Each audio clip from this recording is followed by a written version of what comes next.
My friend Lavender dwelt up 4 flights of steps, a wearisome climb unless one were in training. Only the little landings at the end of every flight kept me from perishing of thirst and fatigue on more than one ascent. So at least I told Lavender. The journey offered no difficulties to that agile young man himself. The trouble with me was that I inclined well towards stoutness. The rooms are comfortable, he would reply to my protests. The windows afford an excellent view of an interesting corner of a town, and the stairs are at once a protection and blessing. The exercise I get in going up and down is distinctly beneficial, while 4 flights are sufficiently formidable to daunt bores and any but very determined clients and friends.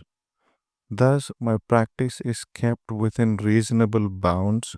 My bank account is not the envy of the criminal class, and my circle of intimates does not overflow the social space at my disposal. Besides, the rooms are cheap. The really important thing about Lavender's rooms was their convenience to transportation. Overlooking a minor business section, not too far from the Chicago Loop to the remote, the windows fronted north and west, and beneath them to the north actually lay an elevated railroad station. And Morley of the central detail, who patronized the L, never found the place too far nor the steps too numerous. He was a clever young detective sergeant of the regular force who occasionally visited Lavender, clever chiefly in that he had sense enough to come to Lavender when he was in difficulties. One morning he came up the steps in an unusually bad humor, and that is part of the story I have to tell you. I had spent the night with Lavender, and we had just finished breakfast sent up by the restaurateur on the corner, when we heard Morley's footsteps and shortly beheld his morose countenance. He gave me a patronizing nod and shook hands warmly with Lavender. We listened to his tale of woe. It seemed this time that one Peter Van Nock, a picture broker of some importance, had disappeared, and that Morley was at his wits' end. Usually, said he, there's some sort of clue, but in this case, there isn't anything that resembles one. I can't get started without a clue of some kind, he grumbled with pathetic profanity. Who reported him missing? Asked Lavender. His damn landlord, said Morley. This Vandernock didn't send a check for his rent on something like that, so the guy names Giles sends for the police. Thinks we are bill collectors, I guess. Damn silly in my opinion. Vandernock's probably just gone out of town and forgotten his rent. Lavender grinned. Is the usual foul play suspected? By the landlord and the newspapers? Sure, replied Morley with heavy irony. There's nothing to indicate it. I have been through his office. No signs of a struggle. Nothing. Just as he must have left it. Not a thing moved. He might never even have used it for all the evidence. Well, smiled Lavender, murder doesn't always occur in a man's office. It's conceivable that a man may be killed in the street or in his home. Sure, agreed the detective. I ain't a fool, but where do I start when there ain't a clue? Nobody seems to know Vandernock but this Giles person, and nobody seems to know where he lives or whether he's got relatives or when he was last seen. It's just a blank wall, he ended with more profanity. A blankety blank wall, evidently, observed Lavender. Well, Morley, I don't know what you expect me to do. I can't reach into my vest pocket and pull out the missing man. Wish I could. I'm going downtown this afternoon, though, and I'll look over this fellow's rooms with you if that's what you want. Give me the address and let's say 2 o'clock. He smiled and picked up a morning newspaper. By the way, Morley, he continued, I hope an epidemic of disappearances is not about to begin. There are two others recorded in this morning's paper, and your case makes three. Morley looked suspicious, as though he thought his leg was being pulled. I didn't notice them, he admitted. Charles Merritt is one of them. Know him? Rather well known and popular comedian. He was playing in the Tinfoil Review. He didn't show up at the theater a few nights ago, or at least nobody seems to have seen him. And nobody missed him until his first cue, which seems strange. When he didn't respond, of course, everybody missed him. He wasn't to be found, and there was some excitement before the difficulty could be straightened out. Eventually, they went ahead without him. The case is several days old, but the press has just got hold of it. The theater tried to keep it quiet. A queer case, don't you think? Drunk, declared Morley without hesitation. Who's the other fellow? It's not a fellow, it's a woman, replied Lavender. A Mrs. He referred to the paper. Mrs. Jamieson of Rogers Park. Nice little suburban widow. She went shopping yesterday morning and didn't come home. In a hospital somewhere, asserted Morley promptly. Run down, unconscious, and can't tell who she is. She'll be found before night. Lavender sighed whimsically. It's uncanny the way you solve these mysteries, Morley, he said. I wish I could do it in twice the time. Well, I'm not trying to suggest that there is any connection between your case and these others. I'll see you at 2. He cocked an eye at me when our visitor had departed. The worst of it is, Lavender, I said, he's probably right about one or both of these cases. One case does resemble another very closely, for the most part, and the obvious solution is often enough the correct one, as you yourself told me. True, agreed my friend. He may even be right about his own case. This Bandanock may have gone out of town very innocently, as Morley suggests. It's because it is so nearly always the expected that happens, in spite of the old maxim that the police are on the whole a successful body of men. But hello, who's this? There had interrupted him a long ring at the doorbell. I hope, speaking of epidemics, that an epidemic of visitors is not about to begin, he continued. No heavy steps this time, Gilruth, nor do they come two at a time. Light, rapid, but light. Chuck the dishes out of sight like a good fellow, Gilly. We are about to receive a woman. I have a feeling, said I, that we are going to hear about another mysterious disappearance. Lavender looked interested. The deuce you have. Do you know, Gilly? I also had one for a moment, but it is really too much to expect right on the heels of Sergeant Morley. The lady's knock fell upon the door panel. Nevertheless, whispered Lavender, I'm sure you are right. He opened the door and there entered Miss Shirley Minor. Of course, we did not know her by sight or by instinct. We learned her name from her own lips some seconds after her appearance.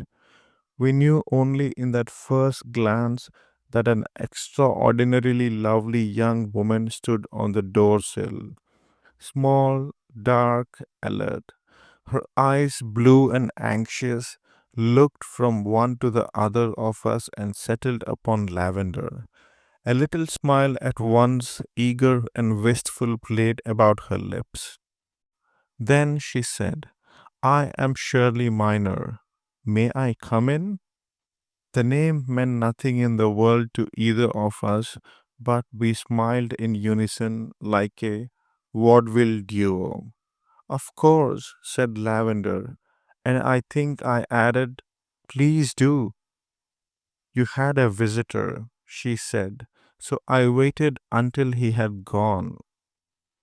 We seated her near the window where she sat at once, exploded her bombshell. It was not quite unexpected. Mr. Lavender, she said piteously, my father has disappeared. I looked at Lavender. He was looking at Shirley Minor. He was not in the least surprised nor excited.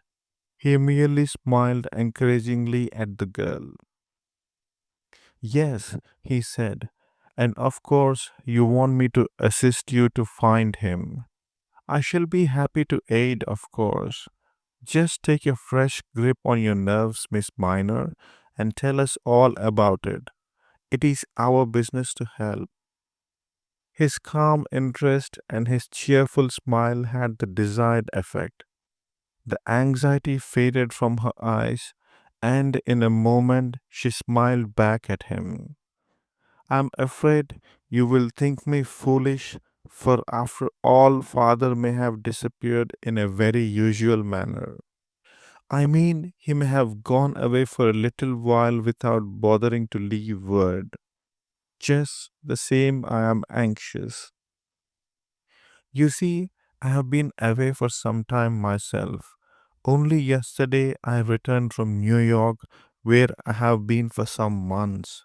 Father is hardly a notable correspondent, but I did hear from him once in a while.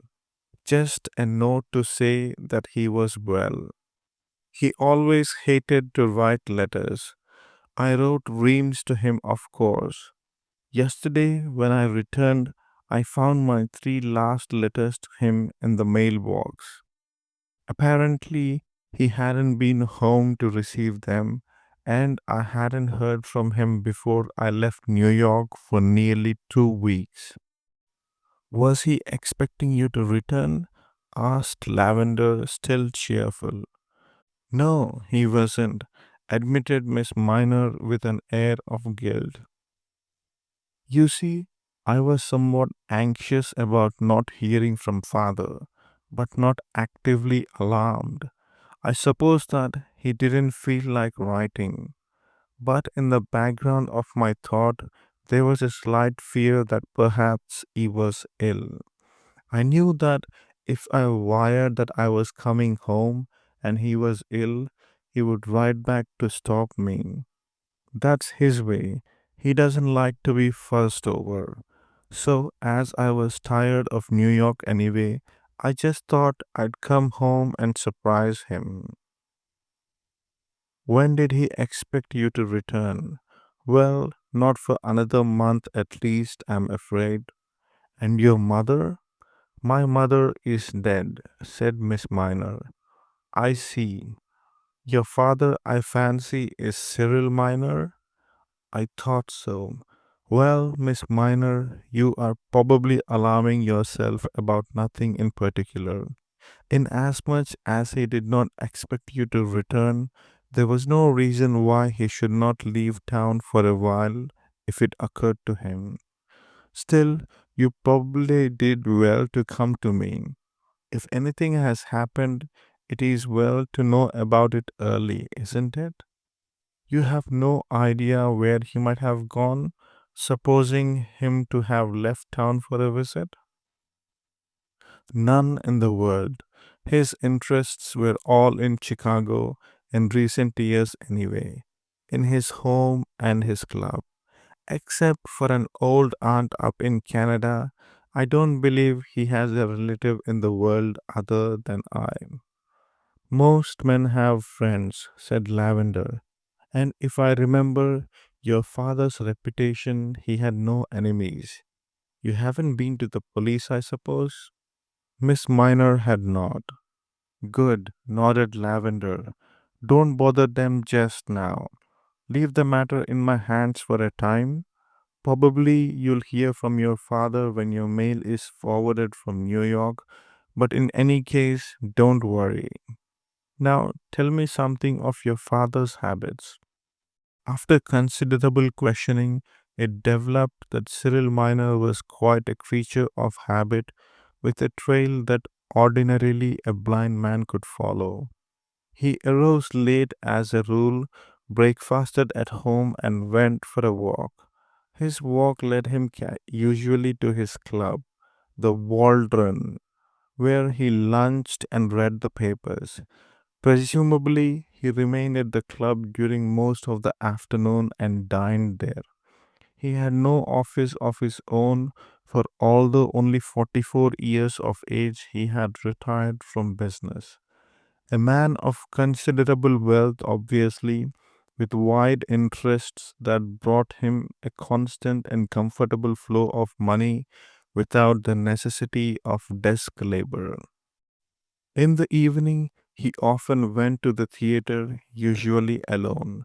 Since he was a widower and he reached his home about 11 o'clock or between 11 and 12, very seldom was he later than midnight. It was a commendable and consequently prosy record. There were three of your letters, I understand, that he did not receive, continued Lavender, probing for a gleam of light. About when would the first of them have been written? About a week ago, I wrote pretty often, so that he may have been away for a week, possibly a little less. All right, Miss Minor, I'll make the proper enquiries and report as soon as I have anything to report. And be sure to let me know if you hear of anything. I looked at Lavender when she had gone. Well, I said. Well, what? The fourth disappearance, said I. It does look like an epidemic, doesn't it? He smiled. Well, yes, superficially. Of course, it's nothing of the sort. People disappear every day, I'm sure, and most of them don't get a line in the papers. This looks significant to us because of Morley's visit and because of my remarks about the two cases mentioned by the press. Miss Minor's visit so immediately followed Morley's that the temptation to find a connection is natural. Natural but romantic, he added dryly. Which is not to say that both cases are not serious. They may be very serious indeed, and again, they may be very trifling and unimportant. At the moment, I prefer not to reach conclusions. He lighted a cigarette and lost himself in thought for a few minutes. Then, looking at the clock, he got quickly to his feet. Just the same, since I have undertaken this case and have promised Morley to have a look at his case, I must not waste. But I'm bound to say, Gilly, that on the face of things, I never knew two cases that promised less. Even Lavender, however, was no prophet. End of chapter 1.